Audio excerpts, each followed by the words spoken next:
Good morning, students. കഴിഞ്ഞ ക്ലാസ്സുകളിൽ നമ്മൾ ഡിസ്കസ് ചെയ്തത് different functional forms of a regression മോഡലായിരുന്നു. റിഗ്രഷൻ മോഡലിൻ്റെ ഡിഫറെൻ്റ് ആയിട്ടുള്ള ഫങ്ഷണൽ ഫോംസിനെ കുറിച്ചായിരുന്നു നമ്മൾ ഡിസ്കസ് ചെയ്തത്. ഇന്ന് നമ്മൾ ഡിസ്കസ് ചെയ്യാൻ പോകുന്നത് the choice of functional forms. ഈ ഡിഫറെൻ്റ് ആയിട്ടുള്ള ഫങ്ഷണൽ ഫോംസ് ഉണ്ട് എന്ന് നമ്മൾ പറഞ്ഞു. ആ ഫങ്ഷണൽ ഫോംസ് നിന്ന് നമുക്ക് അപ്രോപ്രിയേറ്റ് ആയിട്ടുള്ള മോഡൽ അല്ലെങ്കിൽ ഫോം എന്ത് ചെയ്യുക, ചൂസ് ചെയ്യുക എങ്ങനെയാണെന്നുള്ളതാണ്. അപ്പോൾ ചൂസ് ചെയ്യുന്നതിൻ്റെ കാര്യത്തിൽ നമുക്ക് പറയാനുള്ളത്, നമ്മളത് ആ ഫങ്ഷണൽ ഫോംസ് പറയുമ്പോൾ തന്നെ പറഞ്ഞൊരു കാര്യമുണ്ട്. നമ്മളൊരു മോഡൽ വരച്ച് നോക്കുക, അതായത് ഒരു റഫായിട്ടുള്ളൊരു ഫിഗർ വരച്ച് നോക്കിയാൽ നമുക്ക് മനസ്സിലാവും ഏത് മോഡലാണ് അവിടെ നമ്മൾ എന്ത് ചെയ്യേണ്ടത്, ഏത് ഫങ്ഷണൽ ഫോമാണ് നമ്മൾ ചൂസ് ചെയ്യേണ്ടത് എന്ന് നമുക്ക് മനസ്സിലാക്കാൻ പറ്റും. പക്ഷേ ഈ വരച്ച് നോക്കുക എന്ന് പറയുന്നത് നമുക്ക് 2 വേരിയബിളിൻ്റെ കേസിൽ മാത്രമാണ് ഈസി ആയിട്ട് ഉണ്ടാവുക. 2 വേരിയബിൾ എക്സ് വൈ ആക്സിസിൽ ഉണ്ടാകുമ്പോൾ അത് നമുക്ക് ഗ്രാഫിക്കലി പ്ലോട്ട് ചെയ്യാൻ എളുപ്പമായിരിക്കും.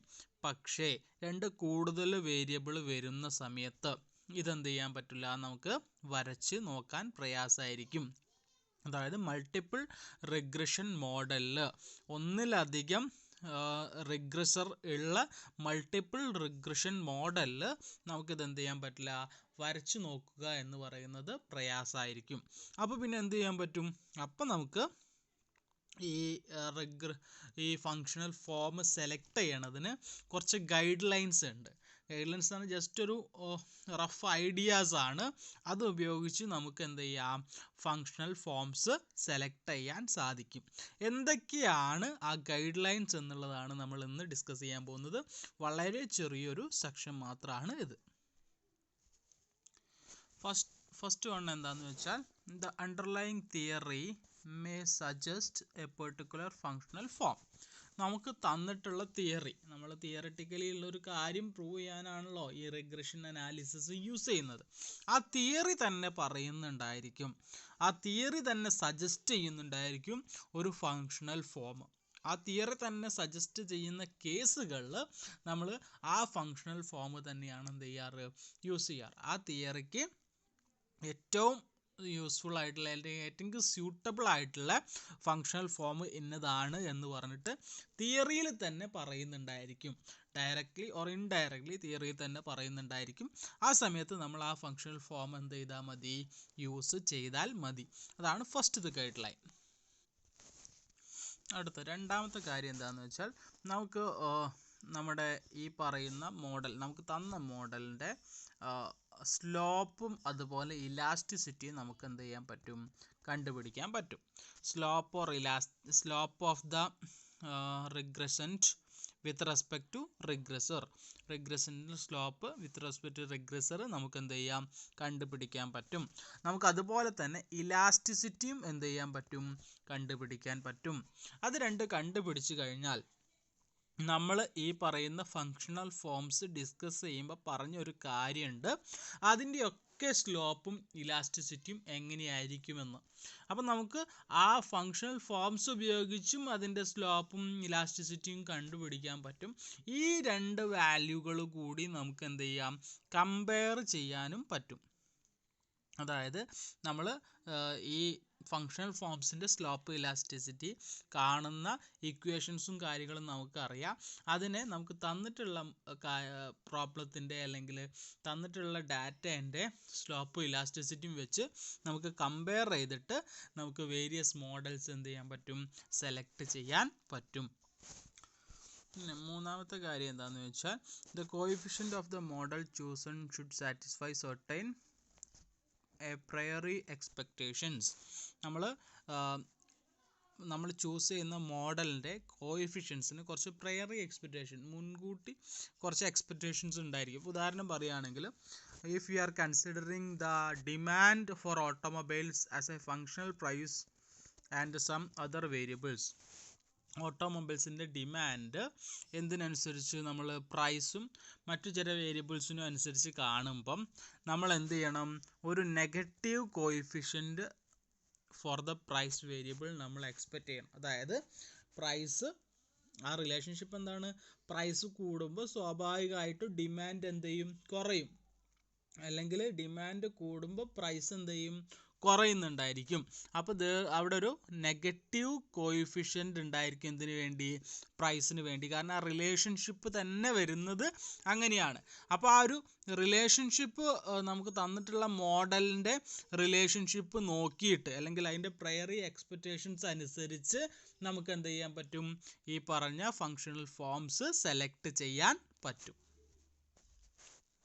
പിന്നെ ചില സമയങ്ങളിൽ നമുക്ക് ഒന്നിലധികം മോഡൽസ് ഒരു ഡാറ്റയ്ക്ക് എന്ത് ചെയ്യുന്നുണ്ടാവാം?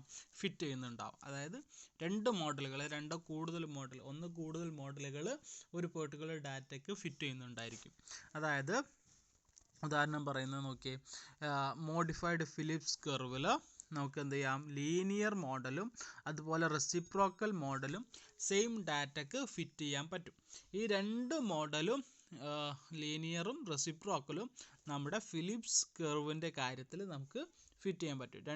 രണ്ട് മോഡൽ ആ ഡാറ്റയ്ക്ക് പെർഫെക്റ്റ് ആയിട്ട് ഫിറ്റ് ചെയ്യും. പിന്നെ ഇതിൽ രണ്ടിൻ്റെയും പ്രയറി എക്സ്പെക്റ്റേഷൻസും എന്തായിരിക്കും? സെയിം ആണ്. അപ്പോൾ നമുക്ക് അത് സ്റ്റാറ്റിസ്റ്റിക്കലി രണ്ട് മോഡലും ആ പറയുന്ന ഡാറ്റയ്ക്ക് സിഗ്നിഫിക്കൻ്റ് ആണ്. അപ്പോൾ ഇനി അതിലുള്ളൊരു വ്യത്യാസം എന്താണെന്ന് വെച്ചിട്ടുണ്ടെങ്കിൽ, ഒരു വ്യത്യാസം R2 വാല്യൂ, നമ്മൾ R² വാല്യൂ എന്നൊക്കെ പറഞ്ഞ പോലെ R2 വാല്യൂ, കോയിഫിഷ്യൻ്റ് ഓഫ് ഡിറ്റർമിനേഷൻ്റെ വാല്യൂ എന്ന് പറയുന്നത് ലീനിയർ മോഡലിന് കുറച്ച് വലുതായിരിക്കും. ഇതിനേക്കാളും റെസിപ്രോക്കൽ മോഡലിനേക്കാളും. അപ്പോൾ കോയിഫിഷ്യൻ്റ് ഓഫ് ഡിറ്റർമിനേഷൻ കൂടുന്നത് ഒരു സ്റ്റെബിലിറ്റി കൂടുന്നതാണ്. അപ്പോൾ നമുക്ക് എന്ത് ചെയ്യാൻ പറ്റും? R2 വാല്യൂ കൂടുതലുള്ളത് ലീനിയർ മോഡൽ ആയതുകൊണ്ട് തന്നെ നമ്മളൊരു സ്ലൈറ്റ് എഡ്ജ് ആർക്ക് പറയും? ലീനിയർ മോഡലിന് റെസിപ്രോക്കൽ മോഡലിൻ്റെ മുകളിൽ നമ്മൾ എന്ത് ചെയ്യും? പറയും.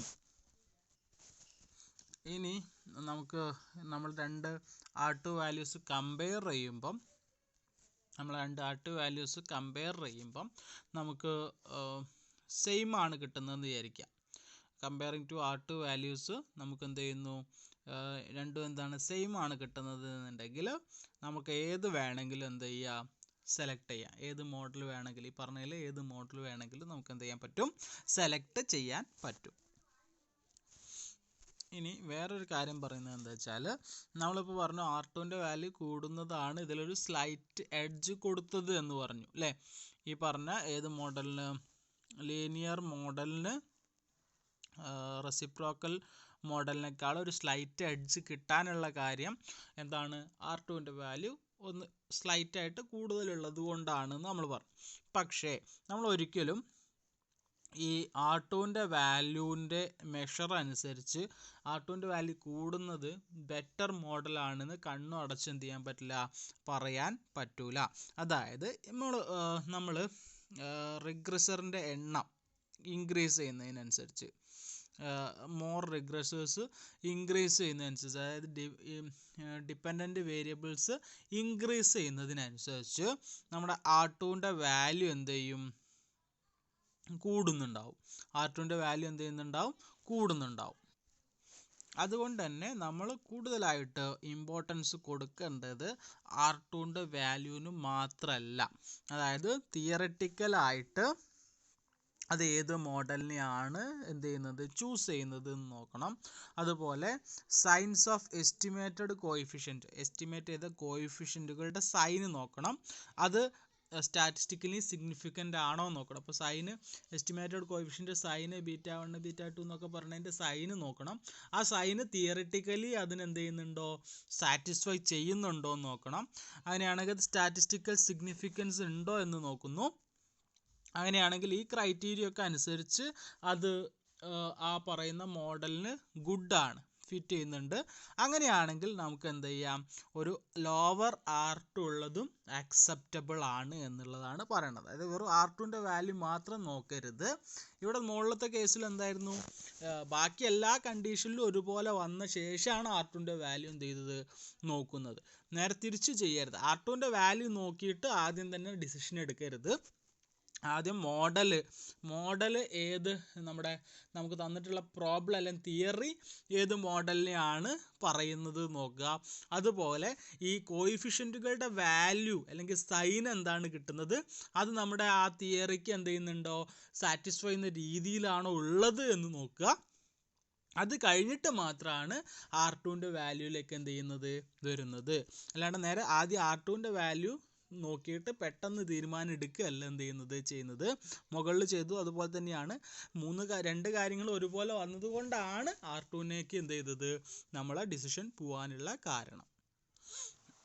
അടുത്തത് പറയുന്നത് എന്താ വെച്ചാൽ, ചില സിറ്റുവേഷനിൽ നമുക്ക് എന്ത് ചെയ്യാൻ പറ്റില്ല, ഒരു പെർട്ടിക്കുലർ ഫങ്ഷണൽ ഫോമിലേക്ക് സെറ്റിൽ ചെയ്യാൻ സാധിക്കാത്ത സിറ്റുവേഷൻ വരും. ഈ പറയുന്ന കണ്ടീഷൻസും കാര്യങ്ങളൊക്കെ ഉപയോഗിച്ച് നോക്കിയിട്ടും നമുക്കൊരു പെർട്ടിക്കുലർ ഫങ്ഷൻ ഫോമിലേക്ക് എന്ത് ചെയ്യാൻ പറ്റില്ല, എത്തിപ്പെടാൻ പറ്റില്ല.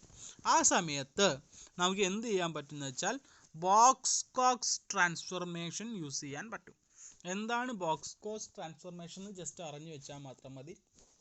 അതെങ്ങനെ ചെയ്യാമെന്നോ ഒന്നും നമുക്ക് പഠിക്കാനില്ല, നമ്മൾ ജസ്റ്റ് അത് അറിഞ്ഞു വെച്ചാൽ മതി. അതായത് നോൺ ലീനിയർ ആയിട്ടുള്ള അല്ല, നോർമൽ അല്ലാത്ത, നോർമാലിറ്റി ഇല്ലാത്ത ഡിപ്പെൻഡൻറ്റ് വേരിയബിളിനെ നോർമലായിട്ട് മാറ്റുന്ന ഒരു ട്രാൻസ്ഫോർമേഷനെയാണ് ബോക്സ്-കോക്സ് ട്രാൻസ്ഫോർമേഷൻ എന്ന് മനസ്സിലാക്കി വെച്ചാൽ മാത്രം മതി. നോൺ നോർമൽ ആയിട്ടുള്ള ഒരു ഡിപ്പെൻഡൻറ്റ് വേരിയബിളിനെ അല്ലെങ്കിൽ വാല്യൂസിനെ നമ്മൾ നോർമലായിട്ട് ട്രാൻസ്ഫോം ചെയ്യുന്നതിനെയാണ് ബോക്സ്-കോക്സ് ട്രാൻസ്ഫോർമേഷൻ എന്ന് വിളിക്കുക. അങ്ങനെ ആ ബോക്സ്-കോക്സ് ട്രാൻസ്ഫോർമേഷനിലൂടെ നമുക്കതിനെ കൺവേർട്ട് ചെയ്തിട്ട് ഒരു ഫങ്ഷണൽ ഫോമിലേക്ക് എന്ത് ചെയ്യാൻ പറ്റും, മാറ്റാൻ നമുക്ക് പറ്റും. ഈ കാര്യം കൂടി ഓർത്ത് വെക്കുക.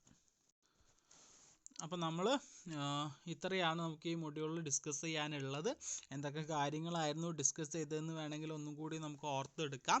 അതായത് ഫസ്റ്റത്തെ കാര്യം എന്തായിരുന്നു, റിഗ്രഷൻ മോഡൽ ത്രൂ ഒറിജിനെ കുറിച്ചാണ് നമ്മൾ പഠിച്ചത്. ഒറിജിനിലൂടെ പാസ് ചെയ്യുന്ന റിഗ്രഷൻ മോഡൽസ്, അതായത് ഇൻ്റർസെക്റ്റ് ടേം 0 ആവുന്ന റിഗ്രഷൻ മോഡൽ, അതായത് β1 = 0 ആവുന്ന റിഗ്രഷൻ മോഡലിനെ കുറിച്ച് നമ്മൾ ആദ്യം എന്ത് ചെയ്തു, പഠിച്ചു.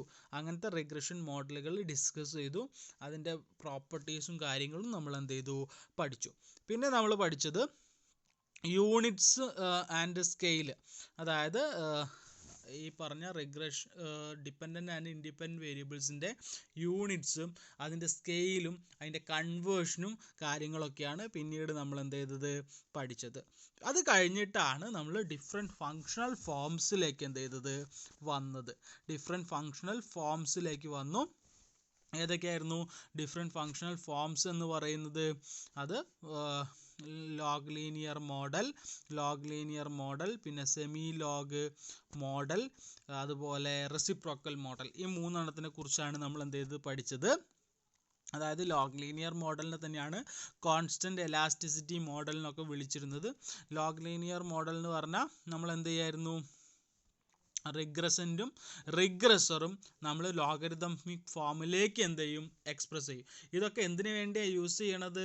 ഇതൊക്കെ നമ്മൾ യൂസ് ചെയ്യുന്നത് ലീനിയർ അല്ലാത്ത ഫോമിലുള്ളതിനെ നമുക്ക് എന്ത് ചെയ്യാം, ലീനിയർ ആയിട്ട് ട്രാൻസ്ഫോം ചെയ്യാൻ വേണ്ടി ഈ മോഡലുകൾ എന്ത് ചെയ്യാം, യൂസ് ചെയ്യാമെന്നാണ് പറഞ്ഞിരുന്നത്. അപ്പോൾ ലോഗ് ലീനിയർ മോഡലിൽ രണ്ടും ഡിപ്പെൻഡൻറ്റും ഇൻഡിപെൻഡൻറ്റും നമ്മൾ ലോഗരിതമിക് ഫോമിലേക്ക് എന്ത് ചെയ്യും, ട്രാൻസ്ഫോം ചെയ്യും. അങ്ങനെയുള്ള മോഡലിനെയാണ് നമ്മൾ ലോഗ് ലീനിയർ മോഡൽ എന്ന് വിളിച്ചിരുന്നത്.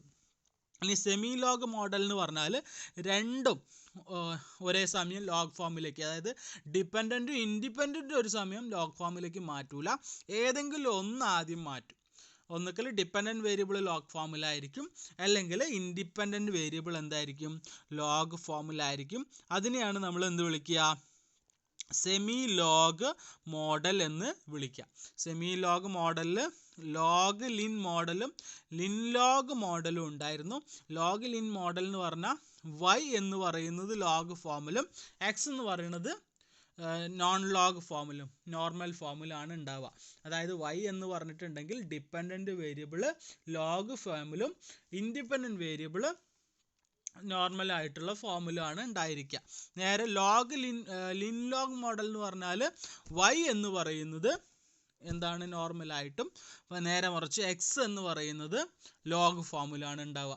അതായത് ഇൻഡിപെൻഡൻറ്റ് വേരിയബിൾ ലോഗ് ഫോമിലും ഡിപ്പെൻഡൻറ്റ് വേരിയബിൾ ലോഗരിതം അല്ലാത്ത ഫോമിലുമാണ് എന്ത് ചെയ്യുക, ഉണ്ടാവുക. പിന്നെ നമ്മൾ ഇൻവേഴ്സ് മോഡലും റെസിപ്രോക്കൽ മോഡലിനും കൂടി പഠിച്ചു. ഇപ്പം ഈ ഈ റിഗ്രഷൻ മെത്തേഡ്സിലെ ഈ ഫങ്ഷണൽ ഫോംസ് അതാണ് ഇതിലെ ഏറ്റവും ഇമ്പോർട്ടൻ്റ് ആയിട്ടുള്ള കാര്യം. പിന്നെ നമ്മൾ ഡിസ്കസ് ചെയ്ത് എങ്ങനെയാണ് ഡിഫറെൻറ്റ് ഫങ്ഷണൽ ഫോംസ് നമ്മൾ ചൂസ് ചെയ്യുക എന്നുള്ള കാര്യങ്ങളുമാണ് ഡിസ്കസ് ചെയ്തത്.